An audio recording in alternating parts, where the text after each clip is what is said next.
Bismillahirrahmanirrahim. Assalamualaikum warahmatullahi wabarakatuh.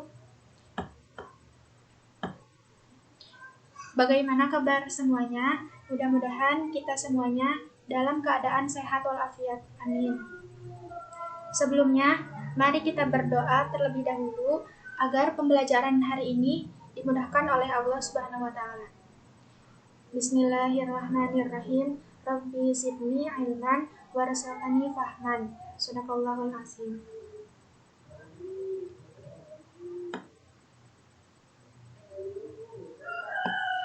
Kembali dalam pembelajaran akidah akhlak.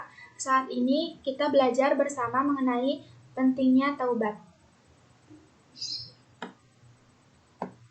Taubat adalah kembali taat kepada Allah Subhanahu wa taala dan menyesal dengan bersungguh-sungguh terhadap dosa yang telah dilakukan serta memohon keampunan dari Allah.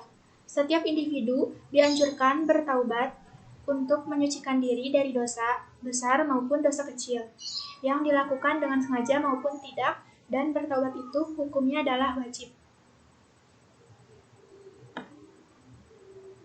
Teman-teman, sebagai orang Islam dan sebagai hamba Allah yang Maha Kuasa, akhlak terpuji merupakan salah satu hal mutlak yang harus dimiliki dan diaplikasikan oleh muslimin jika ia benar-benar mengaku sebagai hamba Allah. Akhlak terpuji akan membawa kepada kebajikan. Sebaliknya, akhlak tercela akan membawa kepada keburukan. Dalam suatu pepatah Korea disebutkan bahwa sebenarnya di dunia ini tidak ada orang yang jahat, hanya keadaan saja yang membuatnya menjadi orang jahat. Hal itu menandakan bahwa sebenarnya manusia sebagai hamba Allah telah dikaruniai potensi untuk berakhlak terpuji. Dalam pembelajaran saat ini, kita membahas pentingnya bertaubat, yakni dari mulai definisi taubat, makna dan dalil taubat, manfaat bertaubat, cara menghindari agar tidak mengulangi kesalahan kembali, dampak positif atau negatif bertaubat, akibat dari manusia berbuat kesalahan, kesimpulan dan ajakan untuk bertaubat.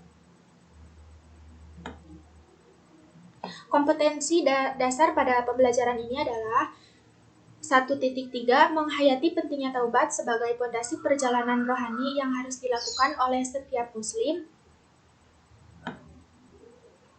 2.3 menunjukkan sikap jujur dan tanggung jawab sebagai implementasi pemahaman tentang taubat.